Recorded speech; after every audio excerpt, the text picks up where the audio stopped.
Oi, pessoal, tudo bom? A gente está aqui agora para a palestra da Lia Bittencourt, pela segunda vez no Poliglotar. Ano passado ela falou da vírgula e hoje ela vai falar sobre modismos da língua portuguesa, né, Lia? Então é isso, com vocês, Lia Bittencourt, tradutora, revisora, especialista na língua portuguesa. Bom dia, pessoal. Bom dia, boa tarde, boa noite. Eu sou a Lia, sou tradutora e sou professora de tradução do curso DBB e com foco em língua portuguesa. Minha formação é de professora de português, então eu dou muito foco nisso e gosto muito de falar da língua, né? Então vocês vão perceber, quem já assistiu a palestra da vírgula sabe, né? Uma palestra bem técnica, eu procurei dar aí um resumo de análise sintática, que eu acho bem importante. E hoje eu trouxe um assunto, como o Juliano falou, né, modismos, né, um assunto moderno, contemporâneo, para a gente discutir. É uma provocação também, talvez nem todos concordem, mas a gente vai falar sobre isso aí no decorrer da palestra, né? Mas o foco realmente é a língua portuguesa, né? E eu queria dizer também que eu estou muito feliz de estar aqui, depois dessa pandemia, esse ano muito pesado para todo mundo, né? Então é muito bom a gente poder se reunir de novo, ainda com menos pessoas, mas vamos torcer aí para que a gente consiga um evento maior aí logo em breve, né? E muito obrigada, Juliana, e todo mundo que está aqui, né, pelo acolhimento em Fortaleza. Então, partiu. Só um minutinho, pessoal, problemas técnicos que sempre acontecem. Ainda bem que a tecnologia dá problema, porque dá incentivo o pessoal a participar ao vivo, né? Que aí não perde. Se fosse perfeita, né, nós tradutores teríamos problemas também. Então nunca vai ser. Ali na tela para você vai aparecer como apresentador, para o pessoal aqui do Poliglota aparece certinho. Pronto, vai. Ah, é? Então volta para o primeiro slide, por favor. Está no primeiro para ele. Não está. O slide do título. Pronto. Aí.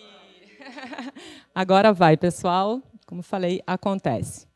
Então, aí, no título e subtítulo, a provocaçãozinha, né? Penso, logo sabo, ou seja, a gente decifra muita coisa da língua, né? É sobre analogias, hipercorreções, modismos abusados por nós enquanto falantes de português do Brasil.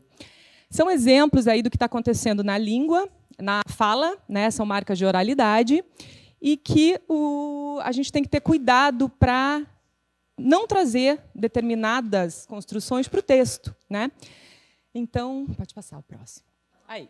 É preciso ser poliglota em nossa própria língua. Eu escutei isso do Bechara, eu tive a honra de ter aula com ele, e é muito creditada essa frase a ele, mas também já informaram que talvez isso venha de antes até do Bechara, de outro linguista, por isso que eu coloquei uma interrogaçãozinha ali, né? Mas eu quero começar com essa frase porque ela é muito significativa. A gente está no evento poliglota e a gente tem que ser poliglota na nossa própria língua mesmo. A gente não pode ficar falando... Por exemplo, eu sou professor de português, mas no meu dia a dia eu cometo um monte de erro e eu não estou nem aí. Eu não vou ficar preocupada com isso, né? Uma vez eu brinquei com meu marido que os cariocas falam, mas tu acha, né? Tu vai fazer, né? Essa falta de conjugação do verbo. Aí ele falou assim, mas você fala nós estava... nós estava louco, não sei o quê, é uma coisa bem curitibana, né? Então, realmente, nós estava é pesado, né? E eu não tinha me dado conta disso. Mas eu também não me preocupo. A gente está conversando e tem que ser assim. É claro, num evento que você precise falar um pouco mais formal, a gente vai falar. Eu trabalhei 20 e poucos anos no comércio exterior, fiz várias reuniões com diretores, etc. E a gente tem que ter o cuidado. No dia a dia, falando com amigos, nada a ver, né? Então é isso, o poliglotismo, né? Então não costumo corrigir as pessoas. As minhas amigas, a gente tem abertura, e eu falo: você quer que eu te corrija? Quando você bota um texto estranho no Instagram, você quer que eu te corrija? Aí tem muitas que falam: quero, Lia, por favor. Porque eu gosto de corrigir explicando por quê, né? E eu acho que isso é válido para todo mundo. Eu acho que a gente faz isso pouco.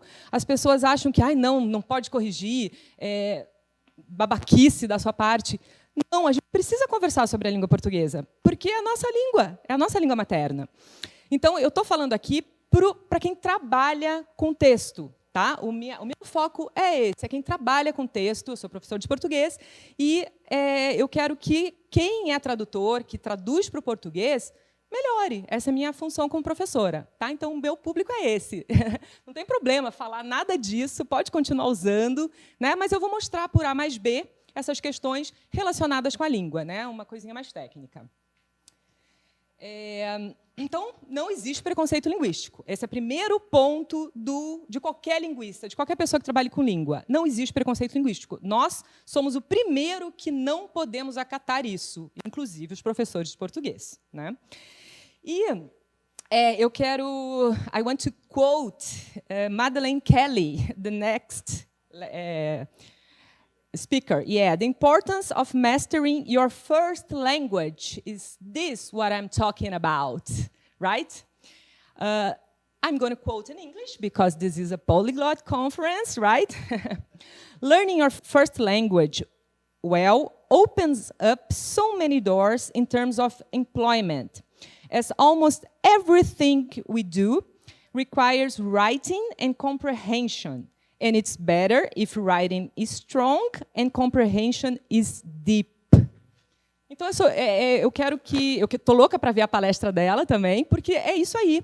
Quando a gente compreende bem a estrutura da nossa língua materna, a gente consegue aprender outra língua mais fácil, né? E são diferentes. As línguas, elas se caracterizam por serem diferentes. A estrutura é completamente diferente. Então, a gente não pode decalcar, simplesmente, uma língua na outra, né? Um enterzinho, só um enter, que é a animação.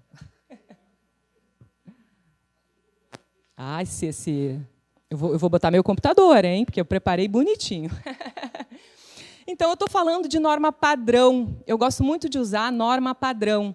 Tem alguns especialistas que diferenciam norma culta e norma padrão, tem muita gente que acha que é a mesma coisa. Vou falar um pouco da ideia de cultura numa palestra que eu vou dar no Translators 101, dia 17 de novembro, até gostaria de convidar todo mundo a aproveitar e fazer um jabá. E eu vou dar uma continuidade dessa palestra, na verdade, porque eu achei bacana linkar os termos, né, os temas. E eu vou falar um pouquinho da ideia de cultura. Tem um filósofo da linguagem chamado Terry Eagleton, que ele tem um livro chamado A Ideia de Cultura, né? Então, é um pouco mais profundo do que simplesmente falar em norma culta, as pessoas cultas, né? Mas, enfim, vou deixar isso um pouquinho para lá. Eu gosto de falar em norma padrão porque é uma padronização. Todas as línguas, elas precisam ser padronizadas, senão dá bagunça, né?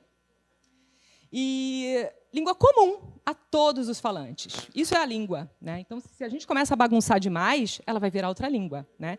Como o Herculano de Carvalho, ele falou num artigo que foi graças aos erros que nós chegamos no português. Se não fossem os erros, a gente estaria falando latim. Então, é a partir dos erros que as novas línguas se formam, né? E eu gosto de defender a língua portuguesa porque nós somos a 5ª língua mais falada do mundo. E isso é muita força, é força política. Não é só força linguística, é uma força política, é comunicação, e eu acho isso muito importante.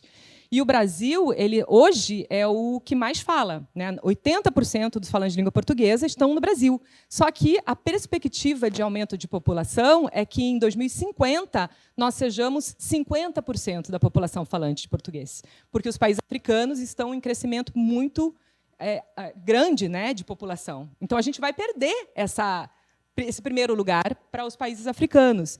Então, a gente precisa, né, eu sou a favor de manter o padrão para manter essa força de comunicação perante o mundo todo. Tá? Então, essa é a minha defesa. Aí, uma brincadeirinha, né? A estrutura da língua é um meme, não sei se vocês já conhecem, né? Mas é isso, né? Você só pode usar certas coisas depois de outra coisa. Isso é sintaxe de colocação. Né? A gente tem a colocação da língua portuguesa que é diferente da colocação da língua inglesa. Então, é difícil. Né? O olho só se escreve antes do escaravelho quando o particípio passado está depois da cobra. Né? Então, é uma brincadeirinha. Pode passar. Todo mundo quer gelo, mas ninguém quer encher a forminha. Adorei essa frase quando eu escutei, né? Porque é fato. Isso se aplica em qualquer circunstância. Né? Todo mundo quer isso. Então, pode dar mais um enter? Eu transformei em todo mundo fala, né, que falta interpretação de texto, mas ninguém quer saber da padronização. E nem de ler o texto. As pessoas não leem texto. E todo mundo reclama que os jovens não conseguem entender o que está acontecendo. Então, essa é a grande questão, né? A gente precisa da padronização para que a coisa não vire bagunça. Então, a gente precisa se esforçar como tradutor, como profissionais de língua, a gente precisa se esforçar para manter esse padrão. Porque, como eu dei a palestra da vírgula o ano passado, a vírgula muda tudo, né? Tem aqueles exemplos mais corriqueiros, né? Não mate, não mate, né? A vírgula é responsável pela vida da pessoa. Só um exemplo básico. Então, a gente precisa entender, porque muitas vezes você muda a posição na frase e causa uma ambiguidade, falta de clareza, né? E ambiguidade na língua só é boa quando é proposital, que aí é um recurso maravilhoso para a gente, né? A gente sabe disso. E aí eu vi isso aí, que deu polêmica no LinkedIn aí essa semana, esse meme, por isso que eu trouxe também. Várias pessoas compartilharam no LinkedIn e teve polêmica. Who is a translator here? Todo mundo levanta a mão, né? Who studied to be a translator and is not only bilingual? Ninguém levanta a mão, né? Então, é uma provocaçãozinha mesmo, né? Não basta ser bilíngue para ser tradutor, a gente tem que estudar bastante.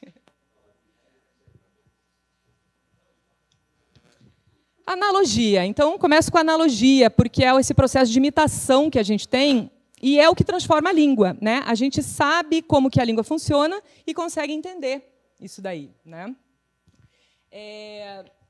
Então, eu tirei de um dicionário de linguística e gramática do Câmara Júnior. Eu acho que é uma obra essencial, porque é um dicionário, né? Tem várias explicações assim, né? Supõe um modelo e sua imitação regular. A analogia exerce em favor da regularidade e tende a unificar o processo de formação e de flexão. Mas ela tem seus caprichos. Não se pode dizer de antemão até onde irá a imitação de um modelo, nem quais são os tipos destinados a provocá-la. Dessa arte, não são sempre as formas mais numerosas que desencadeiam a analogia. Desculpe, esse é associar.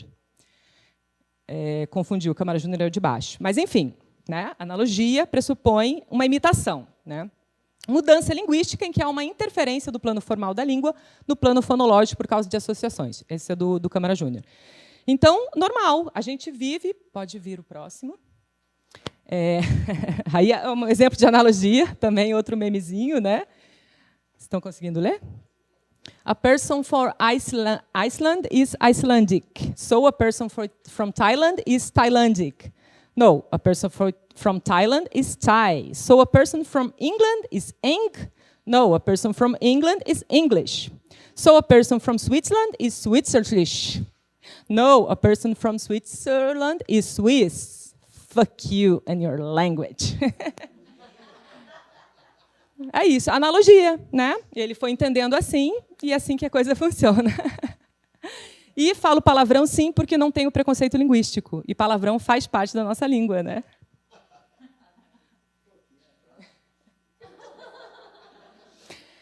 Um exemplo de analogia, Leonard Bloomfield é o fundador da linguística estrutural norte-americana, né? Ele fala sobre aprendizado por analogia e dá esse exemplo. Cat, sat, met. A gente tem um substantivo, verbo e um substantivo. Sujeito, verbo e complemento, né? Então, ele usa esse exemplo para dizer que a criança, quando ela vê isso daí, você vê, são 3 palavras muito parecidas.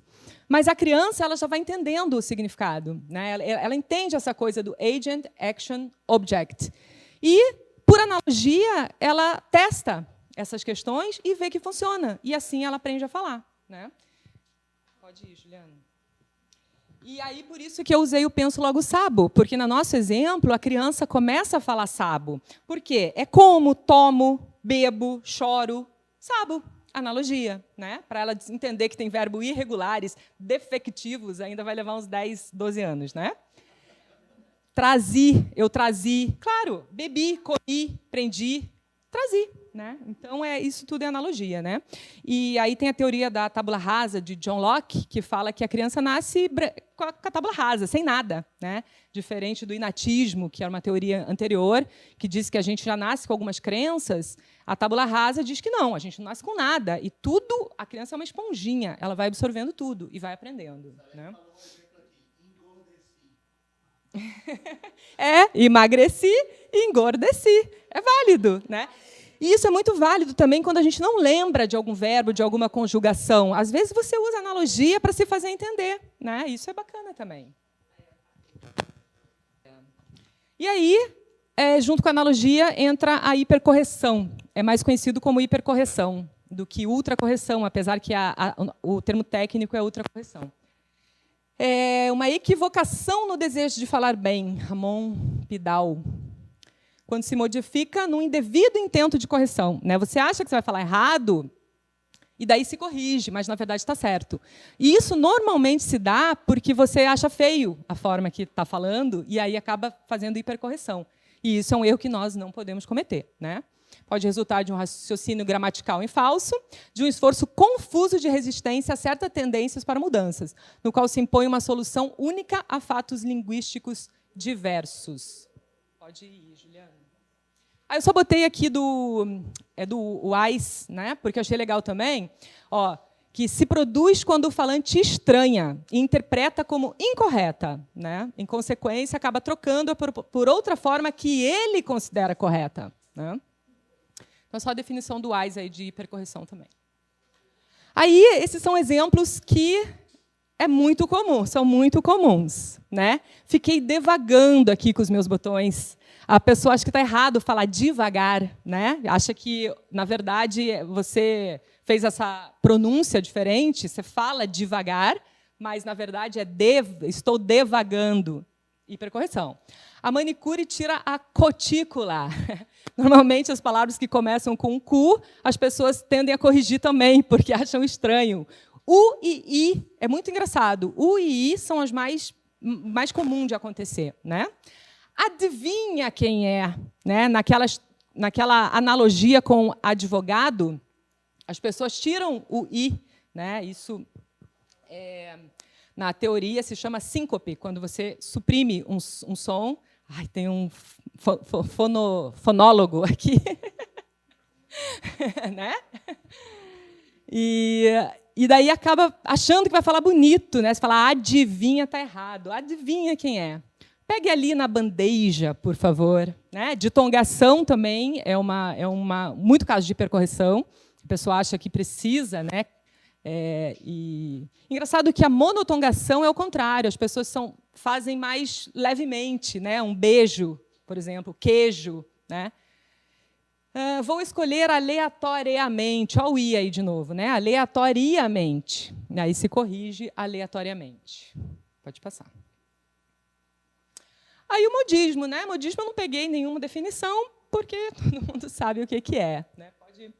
Aí o meme da Gretchen, que está bem aí também correndo, né? É sobre isso. Isso que? Está tudo bem o quê? Então, duas observações. Esse que tem acento, tá? Esse que tem acento, porque o que no final da frase vira tônico. Tá? Então, tem um erro de português no meme. Mas só aqui entre nós, né? No Instagram não precisa. E eu acrescentaria outra pergunta para a Gretchen, tipo, o que é sobre isso? Né? O que é sobre isso? Porque é sobre aí que a gente vai falar. Pode ir, Juliana. Moda, só mais uma observação que eu li eu tenho uma amiga que é consultora de imagem, e ela colocou, né, modismo versus tendência. E eu achei interessante para usar aqui também. Modismo é uma coisa que passa rápido, tendência é o que fica. Né? E a língua é feita disso. Né? As mudanças da língua elas acontecem o tempo todo. Algumas coisas duram, algumas coisas não duram. E é assim que a língua se modifica. As coisas que duram é que fazem as modificações da língua. Né? E a linguística descritiva serve para isso. Né? Trabalha dados da fala do mundo real que servem à validação ou refutação das teorias. Né? Vai vendo o que vai acontecer. E Chomsky fala do aspecto criativo do uso da linguagem, que é inerente do ser humano. A gente tem essa capacidade. Então, realmente, se a gente ficasse muito amarrado naquela coisa assim, é uma coisa que não faz parte do ser humano. Né? Ele até coloca que, se ele não fizer isso, é considerado mentalmente deficiente, menos humano do que animal, porque a nossa capacidade criativa da linguagem. Né? Então, precisa mudar? Precisa. Mas, de novo, a gente que trabalha com texto tem que ter cuidado. It's about. Então, o it's about, o que acontece? É um decalque feio que está acontecendo aí com essa questão. Porque essa construção sempre existiu em língua inglesa e a gente sempre traduziu bem, sempre fomos bem. Aí, de repente, entrou esse decalque é uma técnica de tradução, para quem nunca ouviu, que fala é uma tradução ao pé da letra, sem muita explicação. Então, tem vários casos de decalque. Tem um caso bem famoso de um case de tradução, não sei se vocês conhecem, que é o The Heart of the Matter. É um livro do Graham Greene, que foi traduzido no começo dos anos 90, e ele traduziu como O Coração da Matéria. The Heart of the Matter. O Coração da Matéria. Isso é um decalque. E o que significa em português o coração da matéria? Então, se vocês não estão familiarizados com esse termo, a nossa tradução no português é o cerne da questão, o X da questão, the heart of the matter. E ele traduziu assim, e assim, se você fuçar muito na internet, é difícil, tem que fuçar muito mesmo, porque é uma coisa mais antiga. E foi um auê nos tradutores da época, todo mundo questionando, porque ficou muito aquém do que queria dizer. E a editora não corrigiu de imediato. Parece que saiu até a segunda edição, saiu ainda com O Coração da Matéria, e só depois que foi mudado para o cerne da questão. Acho que é o cerne da questão mesmo. E eu trago outro exemplo. Hot dog. Vocês sabem por que é hot dog? Por que a gente chama de cachorro-quente? Alguém aqui sabe? Só para saber, assim, não, né? Então, isso é outro decalque. É o hot dog dos Estados Unidos, o português decalcou, e não sabe por quê. Então, isso é o decalque, a tradução literal sem muita explicação. Isso funciona, tem muita coisa. High technology é outro decalque. Mas, por exemplo, hot dog, eu fui pesquisar porque eu também não sabia. Mas eu fui pesquisar porque eu queria dar esse exemplo, que foi no estádio do time de beisebol New York Giants. E o cara vendia bala e bebidas lá e estava vendendo pouco. Ele decidiu comprar um monte de salsichas e começou a vender como salsichas Dachshund, que é aquela raça de cachorrinho, Começou a vender assim, como salsichas Dachshunds quentes. E aí um repórter achou aquilo interessante e não lembrou o nome do cachorro e chamou de hot dog. E aí o português absorveu sem saber por quê. Então, isso é um decalque. Então, às vezes é bom, às vezes nem tanto. E é questão de estruturação. De novo, essa estrutura não é comum em português. Esse é sobre. Não é uma estrutura comum em português, é uma estrutura americana. Então, a gente precisa conhecer a estrutura da nossa língua para não cair nessas armadilhas. Então, eu trouxe alguns exemplos aí das traduções boas. Eu não quero usar a palavra boas, mas antes do modismo. It's always be about wait for me, Toby. Esse é um seriado, This Is Us, que eu estou assistindo. Pode... Só um. E... Parabéns para a tradutora. Eu até busquei, mas o Prime... Isso, é.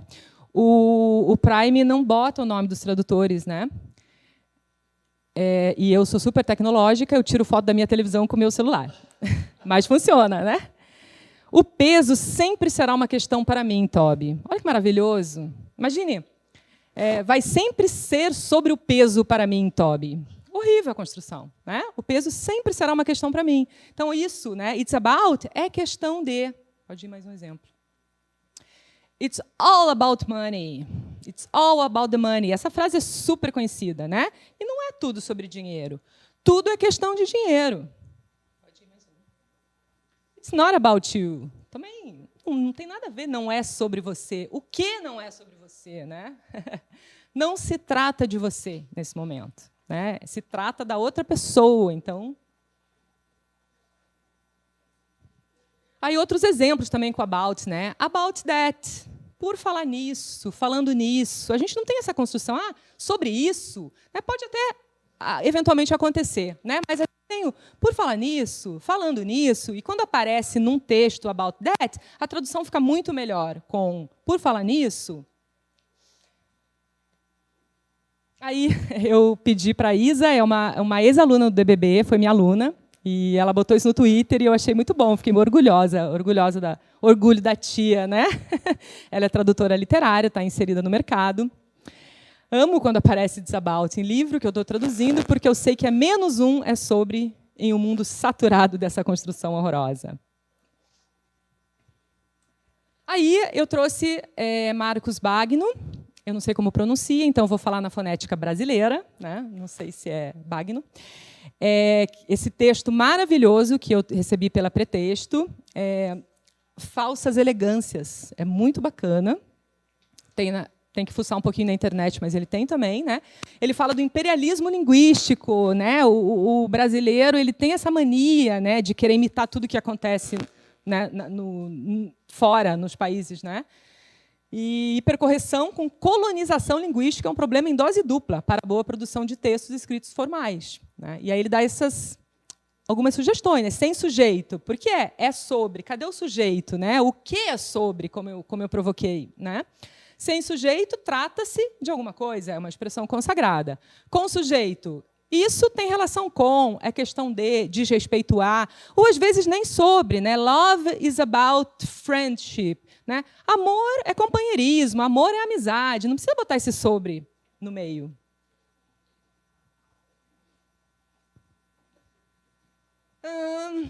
Particípios é outra questão que acontece muito e a gente chega a ser corrigido pelas pessoas, né? Porque essa é uma coisa que eu faço questão de falar.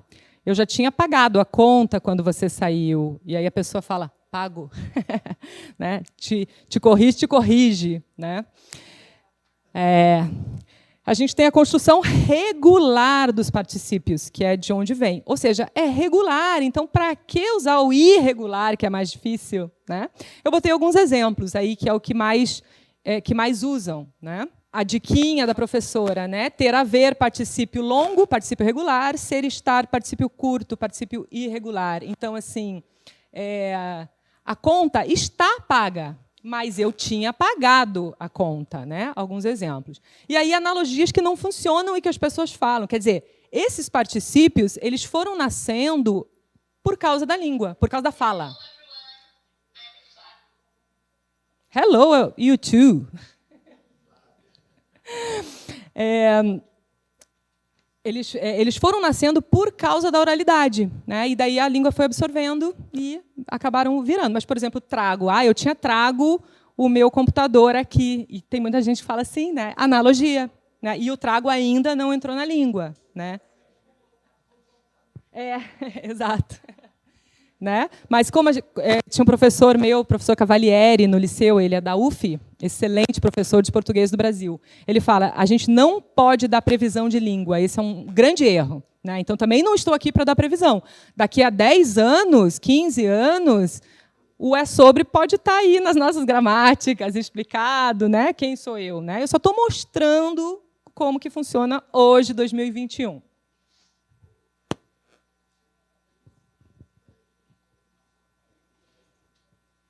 Aí alguns exemplos também que eu tirei do Herculano de Carvalho. O Herculano ele tem um artigo na Ponta da Língua, é uma publicação, que foi onde eu tirei a provocação, né, da minha apresentação da palestra. Eu fiz questão de botar dois autores, né, justamente para tirar o meu da reta. Eu botei Saussure e o Herculano de Carvalho. E ele assim, mete a boca na história dos particípios. Ele fica brabo porque a língua foi construída com os particípios regulares. A gente tem isso, a maioria tem a construção regular, do a, do ido, e as pessoas insistem em fazer analogia com o irregular. Né? Então, ele fica meio bravo mesmo no artigo, né? Que é quando ele fala propriedade da natureza humana que tem amor ao luxo, preferência pelo que é caro, aliados à ignorância de que a simplicidade é muitas vezes melhor, se não o único bom. Né? A provocação dele, que daí ele fala disso também. Né? Causa formal, essas escolhas são regulares. Por que as pessoas continuam insistindo no irregular? Né? Que as primeiras estão praticamente isoladas. Né?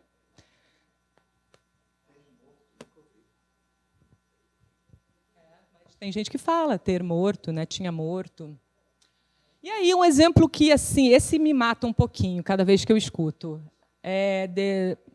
A criança foi abusada pelo tio. Né? Isso aí está no jornal, está na boca dos jornalistas. E eu acho que os jornalistas, principalmente quem escreve, né, texto escrito, tem que ter cuidado também, tem que estudar. Isso que eu falo, a gente precisa conversar sobre a língua portuguesa e não achar que é só arrogância correção. A gente precisa trocar ideia, tá tomando um chopp, vamos falar sobre português. Né? Todo mundo vai melhorar com isso. Eu tirei da música, que eu trabalho com os meus alunos no DBB, né? Some of them want to be abused. E peço para eles traduzirem só essa frase, né? E a maioria chega, a grande maioria chega, né? Eles querem ser abusados. Aí, a gente estuda a gente fala português, é a nossa língua materna, e quem que sabia que a voz passiva só se constrói com o verbo transitivo direto? Sabia? Então, um detalhezinho técnico importante é a nossa língua, né? A gente não constrói voz passiva com um objeto indireto. Então, duas fontes, Béchard e Celso Cunha, né, provando isso daí. Algumas exceções que não se constrói, né? O quis, eles puderam tudo. E a força do uso, olha só, de novo, a fala interferindo na língua, né? A sentença não foi apelada, né? Já é aceito, né? Eles tinham aceitado, mas já é aceito. Apelar para. Regulamentos não foram obedecidos. Obedece a alguém, né? As pensionistas foram pagas, os bilhetes foram respondidos. Responder a. Então, o que acontece? Esses verbos eles já são muito usados como transitivos diretos, sem preposição. Então, por isso que acaba aceitando a formação da voz passiva, né?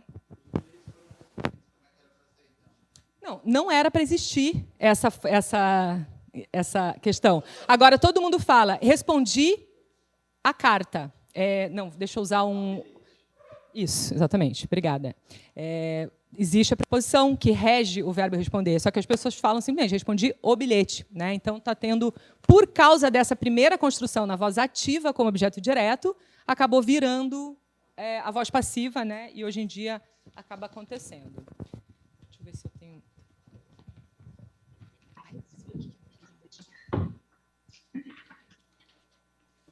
Então, esse verbo aqui, objeto indireto, não poderia... Não existe, essa construção não né, comum da língua portuguesa, né? A Clara está dizendo que tem duas transitividades, Clara Barros. Sim. Sei lá. Transitivo direto e indireto. Duas transitividades. Assim, não, respondo algo a alguém. Sim, é o verbo bitransitivo, exatamente. Mas a construção, né, nesse caso aqui, seria com, originalmente, objeto indireto. Mas, sim, alguns verbos bitransitivos também... Né? Pagar, você paga algo para alguém também, né? Você paga algo a alguém. Então, aqui no caso, né, você paga a pensão para as pensionistas, né? Bitransitivo também.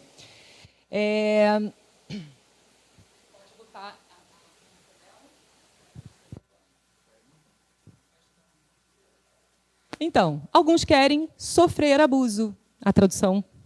A criança sofreu abuso pelo tio, né? E não foi abusado. Pode ir mais um. A criança sofreu abuso. Mais um, Júlio. Ele é um abusado. Abusado é outra coisa. Abusado realmente é o particípio do verbo abusar. Só que não tem esse sentido, né? Pode dar mais um, Juliano.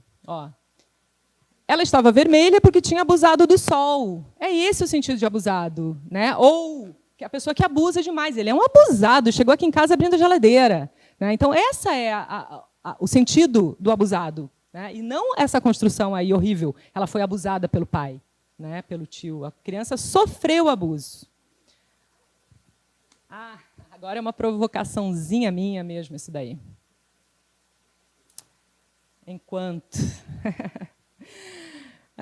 vamos conversar como profissionais de línguas, né? Aí o texto está lá. We, as translators, want to go to Fortaleza, né? Aí você vai lá e traduz. Nós, enquanto tradutores, vamos para o poliglotar. Enquanto, né? Conjunção temporal, que introduz uma frase circunstancial, indica tempo concomitante. 3 usos, né? Duração e simultaneidade. Lígia datilografava enquanto eu ficava ditando as palavras. Duração de um limite não ultrapassável. Enquanto a criança estivesse acordada, a mãe estaria ao seu lado. Prioridade no tempo. Não haverá paz enquanto não se vingar. Você veja que eu negritei, né? Enquanto. Temporal, tempo, duração, tempo, tempo, tempo, tempo. Então, uma falsa elegância, eu diria, né? Esse abuso do enquanto no lugar de como. Gente, como é tão bom. Eu estou falando para vocês como tradutora, estou falando para vocês como professora de português. Aí vocês vão dizer, mas Lia, está no dicionário. Está enquanto como sinônimo de como, antes do substantivo. Só que quando a gente para pensar na língua, você vê que é uma falsa elegância, como disse o Marcos Bagno. Por que a gente não fala como? Cada vez que eu escuto alguém falando, nós, enquanto mulheres, eu penso assim, nossa, o que será que a gente vai virar daqui a pouco? Né? Porque o enquanto para mim é tempo. Então eu sou mulher por enquanto. Daqui a pouco eu vou virar o quê? Eu estou falando enquanto mulher. E depois eu vou ser o quê? Nós, enquanto seres humanos, nossa, então a gente vai virar ET, a próxima fase. Né? Então, ok, está no dicionário, use, fique à vontade. Eu só queria mostrar, né, que o enquanto ele surgiu na língua, ele marca muito essa questão temporal. Então, esse muito abuso de ficar enquanto. Cara, simples, o simples é bom. Como? Eu falo como professora de português. Né? Eu posso até falar aqui enquanto palestrante, porque daqui a pouco eu não vou mais ser palestrante. Né? Mas, enfim, aí essa provocaçãozinha minha. Né? E aí, outros casos que eu não trouxe para a palestra, senão a gente, né, acaba ficando até chato, mas que está acontecendo muito. E foi muito legal esse texto do Marcos Bagno, porque eu presto muito atenção, é a nossa profissão. Quando a gente começa a trabalhar com língua, a gente começa a prestar atenção em tudo. E se você não faz isso, você está fazendo alguma coisa errada. Né? Em todos os sentidos, inclusive com outras línguas. Né? A gente costuma assistir filme espanhol com legenda em espanhol. Já estudei um pouco espanhol, hablo um poquito, pero no mucho. E para tentar melhorar. Meu marido também, ele tem nacionalidade espanhola, então a gente faz esse treino. Então é muito legal você começar a prestar atenção em qualquer língua que seja. Né? Então eu presto muita atenção. E aí, quando eu li esse texto do Marcos Bagno, eu falei, nossa, que maravilhoso, ótimo. E é óbvio, de novo, texto mais formal. Eu estou falando para tradutores, né? Não estou falando de tradução de diálogo, a gente não chegou nesse papo. Não estou falando de estilística, porque a estilística também afrouxa um pouquinho. Eu tinha até trazido um exemplo de José de Alencar, que eu esqueci de ler, José de Alencar, a gente está falando lá, século, que ele fala, o bebê estava dormindinho. É lindo, essa construção não existe, mas é uma forma estilística de você fazer esses abusos da língua, abuso, né? Abusar da língua, né? Então, eu presto muita atenção nisso. Né? Então, o gerúndio diminutivo foi invenção do Alencar? Eu não sei se foi invenção dele, mas consta na obra dele, lá do século passado. Não tem o gerúndio diminutivo, foi infinitivo. É mesmo? Qual é? Você não tem? Diminutivo, dormindinho, trabalhandinho. Né? É um amor.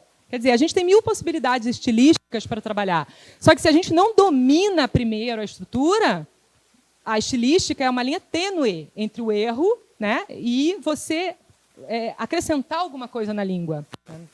A estilística é isso. Então, primeiro a gente precisa dominar, né, master your first language, para depois, né, poder brincar com segurança com a estilística. Né? Brincandinho. Aí o caso do onde, né, em vez da pessoa falar em que, o onde está sendo usado a rodo, que nem o enquanto. Onde é lugar. Né? Onde é explicitamente lugar. Então, você não pode sair onde no relativo de qualquer coisa. O exemplo aí, ó, que esses momentos livres, onde a gente sente o sol, não é lugar, então não é o onde. Você acha que você está fazendo sucesso, mas não está. Então, simplifica. Nesses momentos em que, nos quais a gente está fazendo, né? O mesmo do elevador. Jurisdiques, né? Isso aí foi construído realmente pelos advogados, porque é uma questão legal. Se a pessoa cai no vão do elevador, ela processa o Estado. Então, eles fizeram essa coisa do elevador, aí verifique se o mesmo se encontra.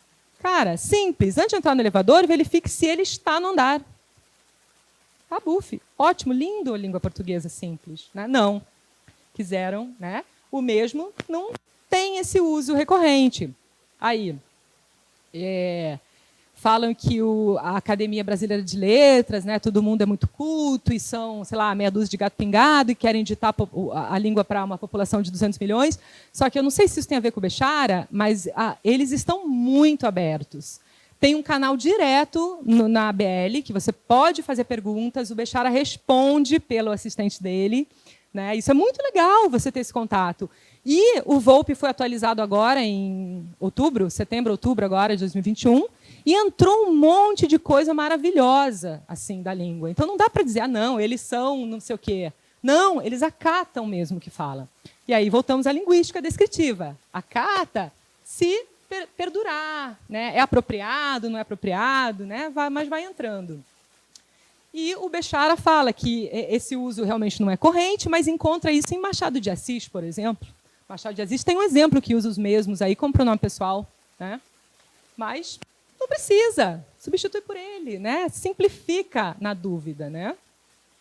Possuir também, a pessoa troca o ter por possuir, à torta e à direita achando que está arrasando.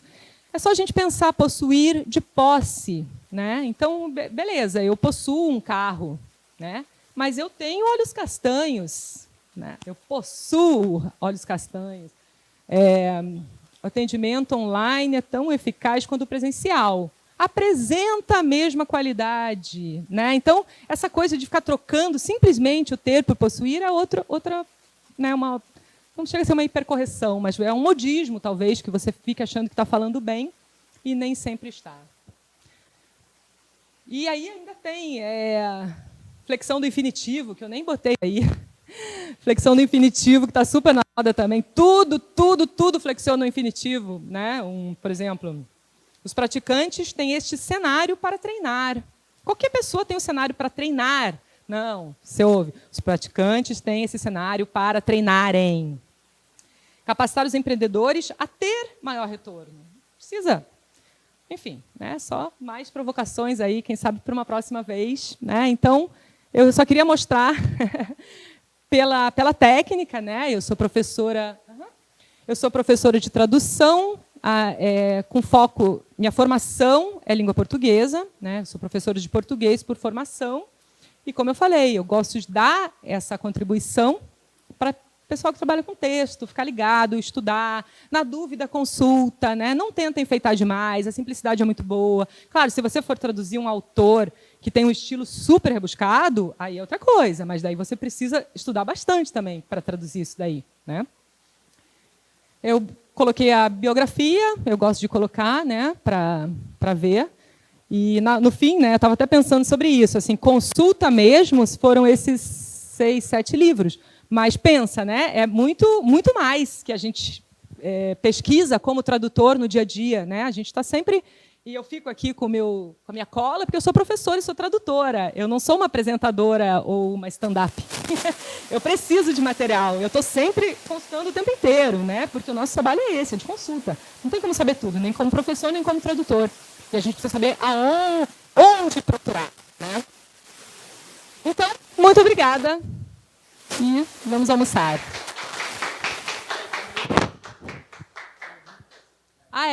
Perguntas. Eu vou até parar de compartilhar aqui a tela. Tá, fala aí. Eu lembrei de uma boa. É um termo muito utilizado por parte Júlio Bola, fala no microfone, por favor. É treta. É um termo muito utilizado por parte dos jornalistas que é assim: a lei foi revogada por parte do presidente. Entendeu? Os jornalistas estão usando assim, adoidados aí. É muito interessante. Pois é, exatamente. Né? E aí aparece na TV e vai pegando. E, enfim, a gente só vai saber se vai pegar mesmo daqui a uns anos. De não usar mais verbo reflexivo, tipo vacinar-se. O pessoal fala só, você já vacinou? Vacinou quem? Pois é, você vê, é uma coisa que era uma coisa que a gente não usava, né? Era um verbo que a gente quase não usava. Todo mundo tomava vacina, né, antigamente. Tudo que, digamos assim, todo o léxico que envolve a pandemia e o vírus, muita coisa mudou. Testou positivo, testou negativo, né? Então, essas coisas vão entrando na língua, beleza. Agora, você vai traduzir uma bula de um remédio, você vai evitar esse tipo de construção. Você vai fazer conforme a norma padrão, padronizado. Ainda tem o verbo chamar, né? Ele chama não sei o quê. Ele chama fulano, né? Ele se chama fulano. Ele se chama. Se ele chama fulano, significa que eu falei, Juliano! Aí você vê, você muda completamente a língua, né? Ela chama Juliano. Ela chama Juliano! Agora, ela se chama Juliano, aí é coisa dos pais. Comentário aqui, excelente palestra, falou a Emily. As palestras da Lia são sempre excelentes, Laura. Ai, obrigada, gente. Beijo, Emily. Beijo, Laura. O Bruno, ou não sei de quem. É meu marido. Eu dei o link para ele, de graça. Tá ótimo. Obrigada, gente. Então, mais alguma coisa? Uma pergunta do público aqui do Zoom, ou daqui do público ao vivo, né? Lia, eu queria fazer um comentário. Na verdade, eu não sei se é algo mais geral, mais generalizado, ou se é muito regional, mas eu ouço muito na região onde eu moro, em relação ao perguntar, ao verbo perguntar. As pessoas falam muito que pergunta do fulano, ao invés de pergunte ao fulano. E assim, eu vejo muito professores de português, profissionais, advogados, eu ouço o tempo inteiro. E até uma vez eu falei, gente, vou pesquisar, será que só eu tô falando errado? Eu não sei se aí também, no sul, sudeste, se usa muito, mas aqui é muito, muito comum. De onde você está falando? Falei. De onde que você está falando? Fala pra gente. Região Norte, Manaus. Eu nunca tinha escutado realmente essa construção, né? Isso é regência verbal. Aí, de novo, né, eu falo para estudar análise sintática, né? Regência verbal, a gente saber qual preposição que vai reger aquele verbo. As pessoas falam muito, tô apaixonada nela, né? Você se apaixona por alguém, né? A regência do verbo apaixonar se apaixona por alguém. E está muito comum as pessoas falarem, né? Me apaixono nele, né? Então, eu acho que vai acontecendo, mas acho que não está certo, né? Não é a regência correta do verbo de acordo com a norma. Pergunta da Flávia, pode levar ali para casa? Pode, me convide que eu vou. Patrícia está comentando aqui também, fulano foi perguntado. Não sei qual é esse exemplo. Que daí é a construção da voz passiva, né? Você pergunta alguma coisa a alguém. Então, de acordo com a norma, não seria uma construção a melhor do mundo, né? Agora, aí troca por questionado. Questionei alguém. Você questiona alguém, então, direto. Então, o fulano foi questionado. Perfeito. Uma pergunta poliglótica. Você observando esse fenômeno no português e também provavelmente em outros idiomas, você acredita que em idiomas extremamente padronizados como Esperanto, inegavelmente isso vai acontecer também? Bom, já falei que não pode fazer previsão linguística, né? É uma coisa que não tem como fazer. A gente não sabe o que a língua vai absorver, o que não vai absorver. E circulando de novo. Se não fossem os erros, a gente ainda estaria falando latim, né? Então, eu não conheço Esperanto, né? Eu acho que talvez seja um processo mais demorado, justamente por não ser uma língua tão falada todo dia, né? Se fosse falada todo dia, ela fica mais sujeita a mudanças, né? Isso, exatamente. Quando você usa muito a língua, você está mais sujeito a cometer errinhos ou, né, sair da linha, né? Eu acho isso. Bom dia. Bom ouvir você de novo, Lia. Adorei a sua palestra. Oi a todo mundo que está aí. Vontade de estar aí junto também.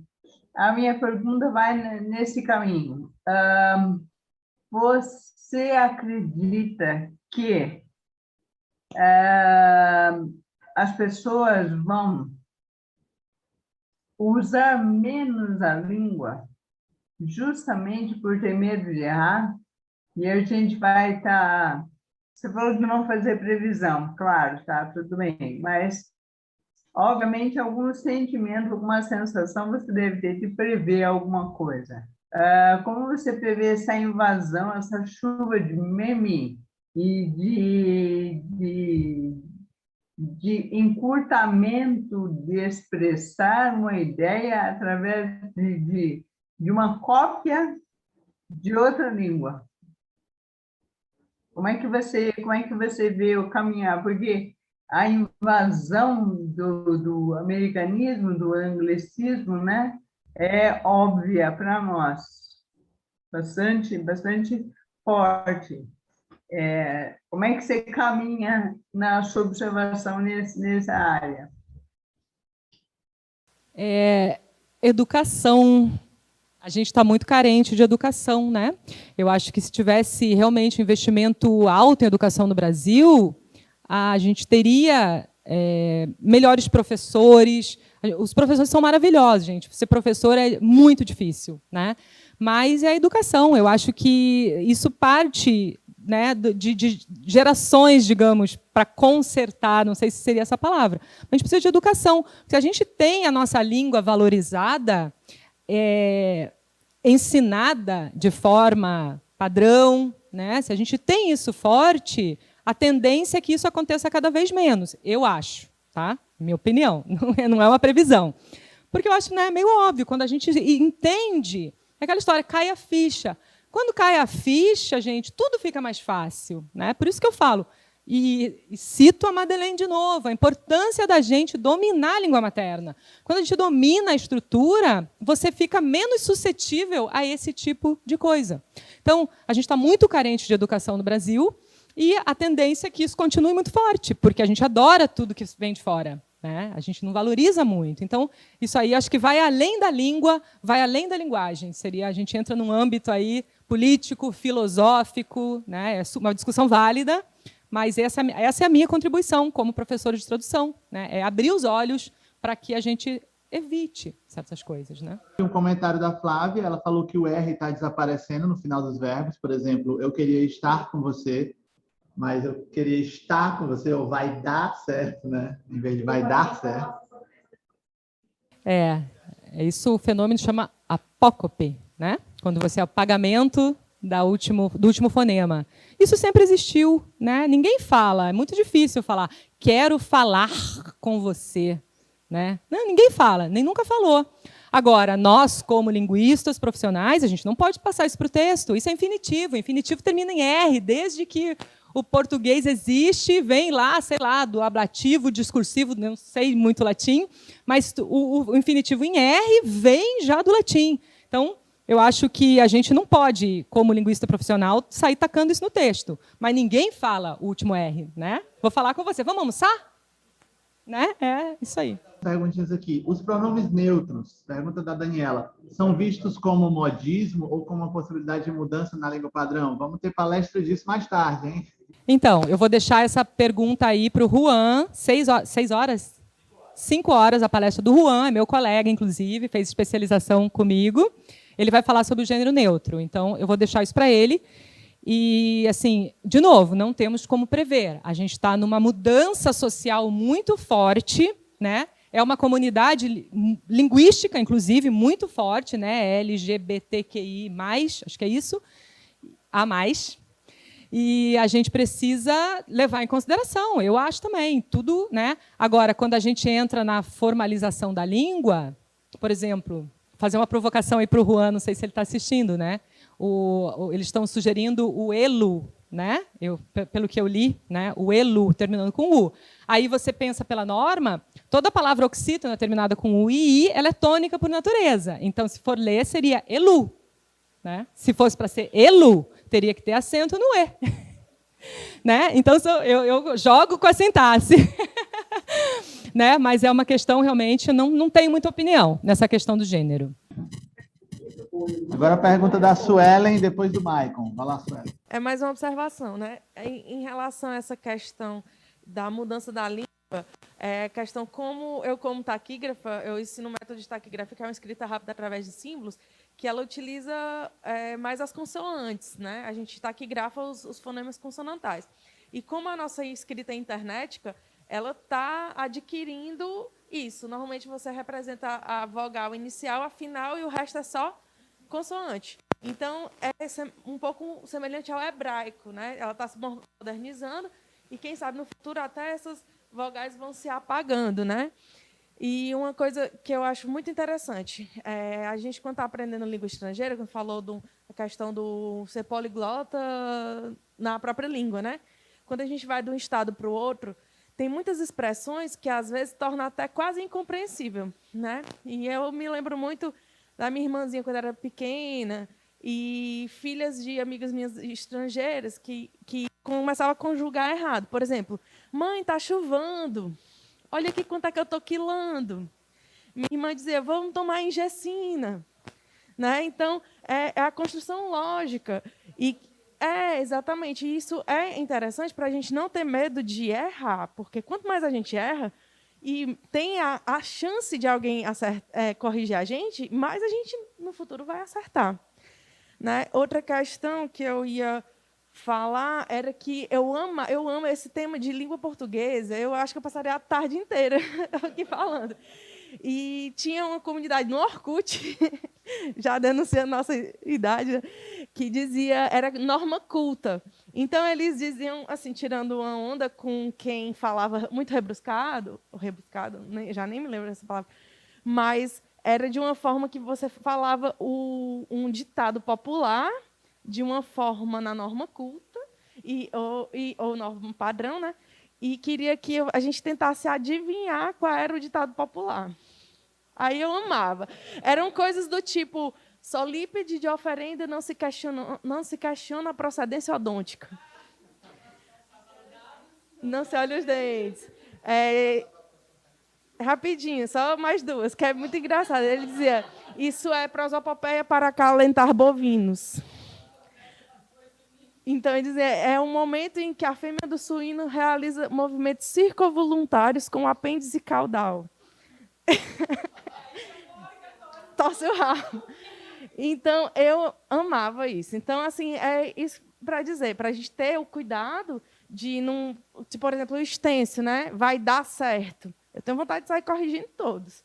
Né? Mas é aquele até onde a gente pega um regionalismo e a gente coloca para o texto e a gente está incentivando que as pessoas, no futuro, acabem errando e desaprendendo a nossa própria língua. E agradecer a palestra, que eu amei. Obrigada. Agora, Maicon, pode comentar, por favor. Oi, Lia, parabéns pela sua palestra. Tá ouvindo? Está vendo? Eu gosto muito das suas palestras, acho que elas são muito esclarecedoras. Eu tenho uma pergunta enquanto colega de trabalho e eu uso enquanto de propósito. Eu trabalhei muito tempo como revisor, eu trabalhei em jornal, depois trabalhei em agência, e a questão é esse cabo de força que a gente tem entre a língua padronizada ou a língua culta, como que as pessoas queiram chamar, e o uso dela no dia a dia, certo? Porque você como, eu digo você, o genérico, você como revisor, o trator, você está numa sinuca de bico. Você, de um lado, você está defendendo o padrão, e de outro lado, gerando, digamos, um melhor entendimento, mas ao mesmo tempo você está sendo um pouco retrógrado em muitas vezes. Vou te dar um exemplo. Quando eu trabalhava na agência, a gente tinha um cartaz que dizia assim, quando você ver tal coisa, era uma coisa de crime com criança. Quando você vê um crime com não sei o que, você tem que alertar, tem que ligar para não sei qual telefone. E a frase era, quando vir tal coisa, só que quando vir, parece errado em português. Né? Subjuntivo do verbo ver, vir, só que ninguém fala isso. O que a gente acabou usando? A gente acabou usando quando ver, porque o nosso público tinha que olhar aquilo e tinha que entender que quando ele visse alguma coisa, ele devia agir para poder salvar a vida daquela criança. Eu queria te perguntar isso, qual luz que você dá a gente enquanto pessoas que trabalham com texto, como que a gente lida com esse cabo de força entre o que é o padrão, entre o que está sendo usado agora, como que eu faço para não ser aquele velho retrógrado que fica escrevendo um texto da década de 70, quando na verdade está todo mundo falando de outro jeito já? Não, excelente. E a tradução, eu sempre digo para os meus alunos, antes de começar o texto, antes de começar a tradução, você tem que pesquisar sobre o texto. Você tem que saber quem é o autor, qual a época que o texto foi escrito e quem é o público-alvo, né? São algumas das coisas básicas antes de começar o texto. Então, eu concordo contigo, você vai direcionar o texto para determinado público, você tem essa opção, né, de como você falou, você achou que as pessoas talvez não entendessem quando você vir isso acontecendo, né? Então, eu acho super válido, acho que a língua é isso aí, né? Eu falo de uma forma geral, né? Eu não estou levando em consideração determinados públicos, não estou. Eu estou falando de uma forma geral. Assim como tradução de diálogos é uma coisa muito discutida atualmente, ela está afrouxando muito a norma, mesmo em textos escritos. Porque ninguém fala assim, ninguém fala ajude-me, ajude-me. Você está lá no maior perrengue e você vai meter uma ênclise. Não, né? Me ajude, me solta, me deixa em paz. Então, é isso daí, né? A gente tem que saber e a gente tem que ter a pulguinha atrás da orelha. Quando que eu vou usar isso? Quando que eu não vou usar? Então, eu estou falando em termos gerais para a gente entender a língua e entender a padronização.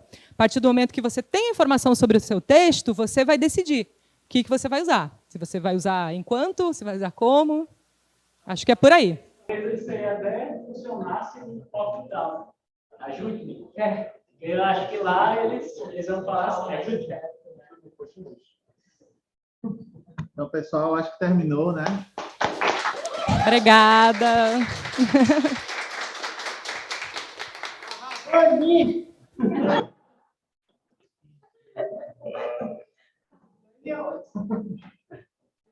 Então é isso, pessoal. A gente volta hoje à tarde com mais palestras do Poliglota 2021. Até mais. Vamos ser todos erradores. Mais de bola? Vamos erradores.